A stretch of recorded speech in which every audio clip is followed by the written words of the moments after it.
Hi friends, இன்றைக்கி நம்ம வீடியோவில் என்ன பார்க்க போகிறோன்னா போர்ட்டல் ஃப்ரேமில் டிஃப்ரெண்ட் மெத்தட் யூஸ் பண்ணி எப்படி சால்வ் பண்ணுறதுன்னு பார்க்க போகிறோம். ஆல்ரெடி நம்ம வந்து கண்டினியூஸ் பீம் போட்டிருக்கோம், பார்க்காதவங்க பார்த்துக்கோங்க. ஸோ இதில் வந்து போர்ட்டல் ஃப்ரேம் இது கொடுத்துருக்காங்க. ஸோ ஏபி வந்து 4 metre, BC 2 metre, CD 4 metre. So first நம்ம என்ன கால்குலேட் பண்ணுறோம் அப்படின்னா நம்மளுக்கு ஃபிக்ஸட் எண்ட் மொமெண்ட் தான். ஸோ இது ஆல்ரெடி நம்ம வீடியோஸ்லாம் போட்டிருக்கோம், நீங்கள் பார்த்துக்கோங்க. ஃபிக்ஸட் எண்ட் மொமெண்ட் கால்குலேட் பண்ணுறோம். ஸோ இங்கே வந்து WL² இங்கே தான் லோட் இருக்குது, பிசியில் தான் லோட் இருக்குது. ஸோ இங்கே வந்து WL²/12 ஃபஸ்ட் வந்து மைனஸ், இங்கே வந்து பாசிட்டிவ். ஸோ இதை சப்ஸ்டியூட் பண்ணிங்கன்னா உங்களுக்கு 3.33 கிடைக்குது. ஸோ ஃபஸ்ட்டு ஸ்டெப் வந்து இதுதான் நீங்கள் கால்குலேட் பண்ணுறீங்க. நெக்ஸ்ட் என்ன கால்குலேட் பண்ணுறீங்க அப்படின்னா, ஸோ இது வந்து ஈக்குவலன்ட் ஜாயிண்ட் லோடட் ஸ்ட்ரக்சர். நம்ம வந்து லோடு கால்குலேட் பண்ணுறதுக்காக ஸோ சைனு மாத்திரம் ஃபஸ்ட்டு மாற்றி எழுதிக்கிறோம், சரியா? ஸோ இங்கே வந்து 0, இங்கெல்லாம் வந்து லோடு இல்லை, அதனால் இதெல்லாம் 0 தான். இங்கே வந்து ஃபிக்ஸட் எண்ட் மொமெண்ட் கிடைக்குமா, இங்கே வந்து ஃபஸ்ட்டு சைனை மாற்றிக்கிறோம். Next global coordinate, element coordinate. குளோபல்னால் ஹோல் ஸ்ட்ரக்சரில் 2 ஜாயிண்ட் தான் இருக்குது. ஸோ இதில் வந்து அப்ளை பண்ணுற நம்மளுடைய யூனிட் டிஸ்பிளேஸ்மெண்ட் எவ்வளோன்ற நம்ம கண்டுபிடிக்கிறோம். இங்கே வந்து எலிமெண்ட் கோஆர்டினேட்டில் ஒவ்வொரு எலிமெண்ட்டாக, ஸோ இங்கே ஃபஸ்ட்டு, செகண்டு, தேர்டு, 4, 5, 6. ஸோ இந்த மாதிரி ஈச் நோடில் வந்து நம்ம அப்ளை பண்ணி என்ன யூனிட் டிஸ்பிளேஸ்மெண்ட் அப்ளை பண்ணி என்னன்றதை நம்ம கண்டுபிடிக்க போகிறோம். ஸோ இதுதான் தேர்ட் ஸ்டெப். ஸோ ஃபஸ்ட்டு இது கால்குலேட் பண்ணிங்க. நெக்ஸ்ட்டு சைன் சேஞ்சிங், தேர்ட் வந்து குளோபல் கோஆர்டினேட், ஃபோர்த் வந்து you are converting into element coordinate. தனித்தனியாக நம்ம பிரித்து சால்வ் பண்ண போகிறோம். நெக்ஸ்ட் வந்து unit displacement along first global coordinate. So first coordinate இருக்கா, இதில் வந்து டிஸ்பிளேஸ்மெண்ட் பண்ணிங்கன்னா என்ன ஆகும், இங்கே வந்து 0 இருக்கும், இங்கே மட்டும் என்ன இருக்கும், யூனிட் டிஃப்ளெக்ஷன் இருக்கும் 1. நெக்ஸ்ட்டு இந்த பாயிண்ட் பியில் வந்து ரெண்டுமே இருக்கும், 1 டிஃப்ளெக்ஷன், சரியா? இங்கே பியில் வந்து 2 டிஃப்ளெக்ஷன் இருக்கும். நெக்ஸ்ட்டு இங்கே செகண்ட் குளோபல் கோஆர்டினேட் இருக்கா, இங்கே வந்து நீங்கள் யூனிட் டிஸ்பிளேஸ்மெண்ட் எவ்வளோ இருக்கும் அப்படின்னு பார்த்தீங்கன்னா இங்கே இருக்கும், இந்த 2 சைட்லேயும் இருக்கும், சியில் 2 சைட்லேயும் இருக்கும். இங்கே பியில் இருக்கும், இங்கே வந்து நோட் சியில் இருக்கும். ஸோ இதுதான் அடுத்த ஸ்டெப். ஸோ குளோபல்ன்றது டோட்டல் மெம்பரை எடுத்து சால்வ் பண்ணுறது, எலிமெண்ட்றது ஒவ்வொரு ஸ்பேனாக எடுத்து நம்ம யூனிட் டிஸ்பிளேஸ்மெண்ட் கொடுத்து எவ்வளோன்றது நம்ம கண்டுபிடிக்க போகிறோம். நெக்ஸ்ட்டு இந்த மேட்ரிக்ஸ் இருக்கா, இதுதான் மெயின். இந்த மேட்ரிக்ஸ் எழுதிட்டிங்கன்னா ரிமைனிங் எல்லாமே சால்வ் பண்ணிடலாம். So beta matrix. ஸோ இங்கே வந்து பார்த்தீங்கன்னா ஏல வந்து 0 இருக்கா, 0. பியில் பாருங்கள் 1, 1 இருக்குது. ஸோ 1, 1 எழுதிக்கிறோம், ரிமைனிங் எல்லாமே 0. நெக்ஸ்ட்டு செகண்ட் குளோபல் கோஆர்டினேட்டில் பாருங்கள், இங்கே எல்லாமே 0 தான் இருக்கும், சியில் தான் இருக்கும். ஸோ ஏல 0, பியில் வந்து ரெண்டுமே 0, 0, 0, 0, 0, 0, 0 எழுதிட்டோம். அடுத்து இங்கே பார்த்தீங்கன்னா 1, 1, இங்கே வந்து 0. ஸோ இந்த மேட்ரிக்ஸ் மட்டும் எழுதிட்டிங்கன்னா ரிமைனிங் எல்லாம் சால்வ் பண்ணிடலாம் மேட்ரிக்ஸ் மெத்தட் யூஸ் பண்ணி. நெக்ஸ்ட்டு ஸ்டெப் வந்து எலிமெண்ட் ஸ்டிஃப்னஸ் மேட்ரிக்ஸ். ஸோ 3 இருக்குது, K1, K2, K3, 3 stiffness. So K1 நம்மளுக்கு ஆல்ரெடி தெரியும். ஸோ பீமுக்கு 4EA/L, 2EA/L, 2E/L, 4EA/L. Next L வந்து சப்ஸ்டியூட் பண்ணிடுவோம் தான் டேரெக்டாக. ஸோ எல் வந்து என்னது 4 மீட்டர், K1க்கு எல் வந்து 4 மீட்டர் நீங்கள் சப்ஸ்டியூட் பண்ணிடுறீங்கன்னா உங்களுக்கு இந்த வேல்யூ கிடச்சிரும். நெக்ஸ்ட்டு K2 வந்து இந்த ஸ்பேன் பிசிக்கு. ஸோ அதே தான் எல் வந்து 2 மீட்டர் சப்ஸ்டியூட் பண்ணிங்கன்னா உங்களுக்கு இது கிடச்சிரும். K3ன்றது இந்த ஸ்பேன் சிடி இருக்கா, இதில் வந்து எல் 4 மீட்டர் சப்ஸ்டியூட் பண்ணிங்கன்னா உங்களுக்கு கிடச்சிரும். ஸோ ஆல்ரெடி நம்ம வந்து பீட்டா மேட்ரிக்ஸ் கால்குலேட் பண்ணியிருக்கோம். ஸோ அதுதான் அதில் எழுதியிருக்கோம். நெக்ஸ்ட் தேர்ட் ஸ்டெப் வந்து இந்த 3 ஸ்டிஃப்னஸ் கண்டுபிடிச்சிருக்கீங்களா, K1, K2, K3, இதை 3 அசம்பிள் பண்ணி எழுதுறீங்க. K1, K2, K3, EI. So இதை அப்படியே எழுதுற வேண்டியதான். ஃபஸ்ட்டு வந்து இருக்கா 1.5, 0.51, அதை அப்படியே எழுதிட்டேன், 1.5, 0.51. K2ல் இதை அப்படியே எழுதிருங்க, K3ல் அதை அப்படியே எழுதிருங்க. நெக்ஸ்ட்டு குளோபல் ஸ்டிஃப்னஸ் மேட்ரிக்ஸ், இந்த ஃபார்முலா பார்த்துக்கோங்க. ஸோ பீட்டா வந்து ட்ரான்ஸ்ஃபார்ம் பண்ணி எழுதணும். ஆல்ரெடி பீட்டா நம்ம கண்டுபிடிச்சிருக்கோம், இதை ட்ரான்ஸ்ஃபார்ம் பண்ணி ரோவையும் காலமையும் ட்ரான்ஸ்ஃபார்ம் பண்ணி எழுதிட்டு நெக்ஸ்ட்டு இதை அப்படியே சப்ஸ்டியூட் பண்ணிட வேண்டியதான். Next beta.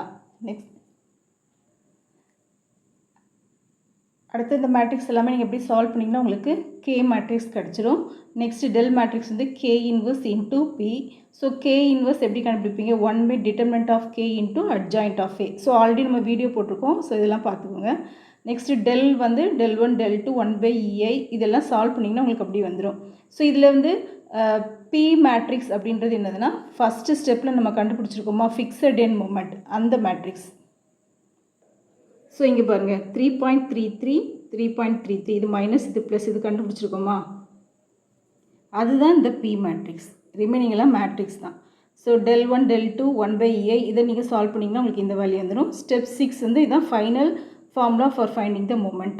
பிஎஃப்ன்றது வந்து எண்ட் ஃபிக்ஸட் மொமெண்ட் கால்குலேட் பண்ணியிருக்கோம். ஸோ அதை அப்படி எழுத வேண்டியதான் ப்ளஸ் இஐ. ஸோ இந்த ஃபார்முலா நீங்கள் போட்டு சிம்பிளிஃபை பண்ணிங்கன்னா உங்களுக்கு மொமெண்ட் எல்லா வேலையுமே கிடச்சிரும்.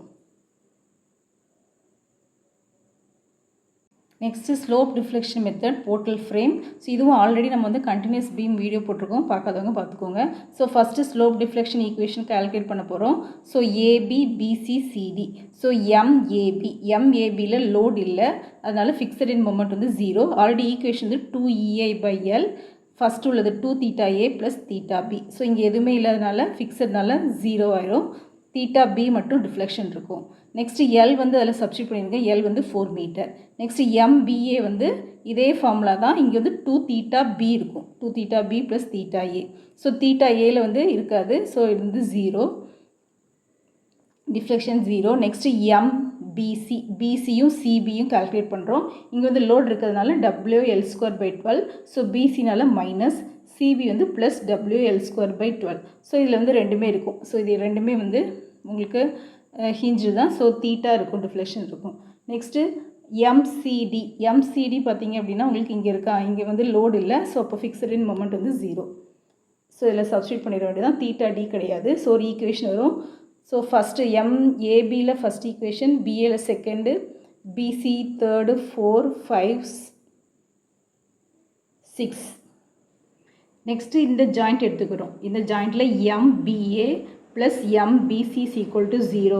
இந்த கண்டிஷன் யூஸ் பண்ணி நெக்ஸ்ட்டு சால்வ் பண்ண போகிறோம். அடுத்தது சி இருக்க அந்த joint M C B plus M C D is equal to 0. இந்த கண்டிஷன் யூஸ் பண்ணி அடுத்தது நம்ம வந்து இஐ, θB, θC எல்லாமே கால்குலேட் பண்ண போகிறோம். ஸோ ஸ்லோப் டிஃப்ளெக்ஷனில் ஃபஸ்ட்டு ஸ்டெப் வந்து நம்ம கால்குலேட் பண்ணியாச்சு moment. Next M B A plus M B C is equal to 0. So M B A plus M B C is equal to 0னா உங்களுக்கு எந்த ஈக்குவேஷன் வரும் அப்படின்னா செகண்ட் ஈக்குவேஷன், தேர்ட் ஈக்குவேஷன் வருமா, அது இதில் எழுதிட வேண்டியதான். நெக்ஸ்ட்டு இந்த மூணையுமே நீங்கள் சால்வ் பண்ணிடுங்க. அடுத்தது ஜாயிண்ட்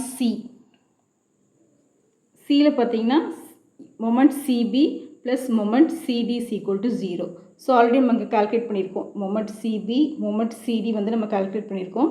இதை யூஸ் பண்ணி அடுத்து சால்வ் பண்ண போகிறோம். இதை சால்வ் பண்ணிங்க அப்படின்னா இஐ θB, இஐ θC உங்களுக்கு கிடச்சிரும். நெக்ஸ்ட்டு இது எல்லாத்தையும் இதில் சப்ஸ்டியூட் பண்ணோன்னா 1 to 6 ஈக்குவேஷன் ஃபஸ்ட் டிரைவ் பண்ணியிருக்கோமா, இதில் சப்ஸ்டியூட் பண்ணிங்கன்னா உங்களுக்கு moment in all the points வந்து உங்களுக்கு கிடச்சிரும். ஏபி, பிஏ, ஸோ எல்லாமே உங்களுக்கு கிடச்சிரும். நெக்ஸ்ட் இந்த டயக்ராம் நீங்கள் வரைஞ்சிக்க வேண்டியதான். நெக்ஸ்ட்டு மொமெண்ட் டிஸ்ட்ரிபியூஷன் மெத்தடில் போர்ட்டல் ஃப்ரேம். ஸோ ஆல்ரெடி நம்ம வந்து கண்டினியூஸ் பீமுக்கு வீடியோ போட்டிருக்கோம், பார்க்காதவங்க பார்த்துக்கோங்க. ஸோ ஃபஸ்ட்டு ஸ்டெப் வந்து fixed end moment. So ABCD இதில் எல்லாமே லோடு இல்லை, அப்போ இது ஸ்பேனில் உள்ள எல்லா ஃபிக்ஸட் இன் மொமெண்ட்டும் 0வாக இருக்கும். எஃப்பிசியும் எஃப்சிபியும் மட்டும்தான் இருக்கும். ஸோ உங்களுக்கு யூடிஎல்னால மைனஸ் WL²/12, பிசியில், சிபியில் வந்து ப்ளஸ் WL²/12. ஸோ இதுதான் ஃபஸ்ட்டு ஸ்டெப் மொமெண்ட் டிஸ்ட்ரிபியூஷன் மெத்தடில். First step calculation of fixed end moment. Step 2 வந்து stiffness of member. So AB. So AB பார்த்தீங்க அப்படின்னா உங்களுக்கு ஃபார் எண்ட் வந்து ஃபிக்ஸ்டாக இருக்கிறதுனால என்ன வரும்னா 4EI/L. பிசி பார்த்தீங்கன்னா ஸோ பிலேருந்து பார்த்தீங்கன்னா far end fixed. Next intermediate எல்லாமே 4EI/L. நெக்ஸ்ட்டு சிடின்றது அதுவும் far end fixed, so 4EI/L. So இதுதான் உங்களுக்கு stiffness of the member. Next distribution factor. So இதில் வந்து 2 ஜாயிண்ட் இருக்கா, பி ஒன்று இருக்குது, சி இருக்குது. அப்போ பிஏ, பிசி. ஸோ அதுதான் அடுத்து நம்ம கால்குலேட் பண்ண போகிறோம். At joint B. ஸோ இதில் கால்குலேட் பண்ணிக்கிங்களா, divided by total joint stiffness.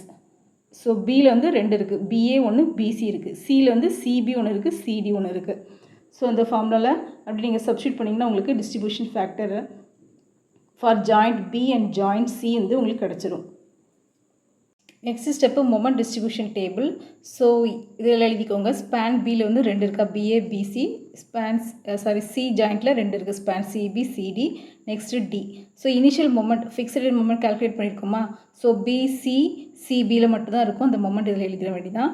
Next balance எப்படி கால்குலேட் பண்ணுவீங்கன்னா இந்த ரெண்டையும் மைனஸ் பண்ணிடுங்க. 0 - 3.33 இன்ட்டு 0.33 போட்டிங்கன்னா இந்த வேல்யூ வரும். இந்த ரெண்டையும் சப்ட்ராக்ட் பண்ணிவிட்டு இன்ட்டு 0.667 போட்டால் இது வரும்.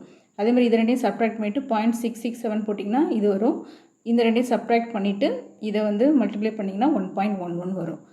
ஸோ இது வந்து நீங்கள் எப்படின்னா ஐட்ரேஷன் மாதிரி தான், இப்படி பண்ணிக்கிட்டே இருக்கணும். எப்போ வந்து உங்களுக்கு மோராலில் சேம் வேல்யூ வருதோ அது வரைக்கும் நீங்கள் வந்து பண்ணிகிட்டே இருக்கலாம். எவ்வளோ நிறைய ஐட்ரேஷன் போட்டிங்களோ அவ்வளோக்குள்ள ஆன்சர் வந்து உங்களுக்கு கரெக்டாக இருக்கும். நிறைய ஸ்டெப்ஸ் நீங்கள் போட்டிங்கன்னா உங்களுக்கு கரெக்டாக இருக்கும். நெக்ஸ்ட்டு கேரி ஓவர் பண்ணிங்கன்னா இதோட பாதி மொமெண்ட் இங்கே வரும், இதோட பாதி மொமெண்ட் இங்கே, இதோட பாதி மொமெண்ட் இங்கே, இதோட பாதி இங்கே இல்லை. ஸோ இது 0. நெக்ஸ்ட்டு பேலன்ஸ் எப்படி பண்ணுவீங்க அப்படின்னா இந்த ரெண்டையும் சப்ராக்ட் பண்ணிக்கோங்க. 0 இருக்கா, இங்கே 1.11 இந்த ரெண்டையும் சப்ராக்ட் பண்ணிவிட்டு இன்ட்டு 0.667 மல்டிப்ளை பண்ணிங்கன்னா உங்களுக்கு இந்த வேல்யூ வரும். இதை ரெண்டையும் சப்ராக்ட் பண்ணிட்டு இன்ட்டு 0.33 போட்டிங்கன்னா இந்த வேல்யூ வரும். அதேமாதிரி இங்கேயும் இப்படி தான் சப்ராக்ட் பண்ணிவிட்டு 0.667 மல்டிப்ளை பண்ணிங்கன்னா இது வரும். இதை ரெண்டையும் சப்ராக்ட் பண்ணிட்டு 0.33 மல்டிப்ளை பண்ணிங்கன்னா உங்களுக்கு இந்த வேல்யூ வரும். ஸோ இந்த மாதிரி கேரி ஓவர், பேலன்சிங், லாஸ்ட்டில் கேரி ஓவரோடு முடிச்சுக்கோங்க. இங்கே பார்த்தீங்கனாலே உங்களுக்கு தெரிஞ்சிடும் ஓரளவு இந்த ஐட்ரேஷன்லாம். இங்கேயும் 0.082, இங்கேயும் 0.082 வருது. இதுதான் உங்களுக்கு செக். இந்த ரெண்டும் கரெக்டாக வரணும், இங்கே ரெண்டு உள்ளது கரெக்டாக வரணும், இங்கே ரெண்டு உள்ளது கரெக்டாக வரணும், இங்கேயும் கரெக்டாக இருக்குது. ஸோ அந்த மாதிரி ஐட்ரேஷன் இங்கேயும் போட்டுகிட்டே இருக்கணும். ஸோ இங்கேயும் வந்து உங்களுக்கு கரெக்டாக தான் இருக்குது. ஆனால் நீங்கள் இன்னும் கொஞ்சம் போட்டிங்க அப்படின்னா உங்களுக்கு ஆன்சர் இன்னும் கிளியராக கரெக்டாக கிடச்சிடும். நெக்ஸ்ட் இது எல்லாத்தையும் ஆட் பண்ணிட்டீங்க அப்படின்னா இதான் செக். இந்த ரெண்டும் சேமாக இருக்கணும், இங்கே சேமாக இருக்கும், இங்கேயும் சேமாக இருக்கும். ஸோ இப்போ ஃபைனல் மூமெண்ட் வந்து லாஸ்ட்டாக எழுதிட வேண்டிதான். So flexibility matrix. So draw the shape of diagram and bending moment diagram for this problem. So இந்த ஃப்ளெக்சிபிலிட்டி மேட்ரிக்ஸை பொறுத்த வரைக்கும் என்ன பண்ணிங்கன்னா first degree of static indeterminacy கண்டுபிடிச்சி ஸோ அதை வந்து இன்டிட்டர்மினேட்டை டிட்டர்மினேட்டாக கன்வெர்ட் பண்ணிவிட்டு நெக்ஸ்ட்டு வந்து மேட்ரிக்ஸ் மெத்தடில் அப்ளை பண்ணி சால்வ் பண்ண வேண்டியதான். ஸோ ஃபஸ்ட்டு ஸ்பேன் இருக்கா ஏபி, அதே தான் ஃபஸ்ட்டு ஸ்டெப் எல்லாமே சேம் தான். So you have to calculate the fixed end moment. So இங்கே வந்து யூனிஃபார்ம்லி டிஸ்ட்ரிபியூட்டட் லோட் கொடுத்துருக்காங்க, இங்கே வந்து கான்சன்ட்ரேட்டட் லோட் கொடுத்துருக்காங்க. ஸோ இந்த fixed end moment calculate பண்ணுறதுக்குலாம் already video போட்டிருக்கோம். ஸோ அதெல்லாம் பார்த்துக்கோங்க. அதே ப்ராப்ளம் தான். ஸோ வேல்யூ வந்து எனக்கு 22.67, இங்கே வந்து 24 இருக்குது. So degree of static indeterminacy is equal to R minus N. So இங்கே டோட்டலாக எத்தனை ரியாக்ஷன் இருக்குன்னா ஸோ ஃபிக்ஸடில் உங்களுக்கு எம்ஏ, நெக்ஸ்ட்டு மீதி எல்லாமே ஆர்ஏ, ஆர்பி, ஆர்சி இது எல்லாமே அன்னோன்.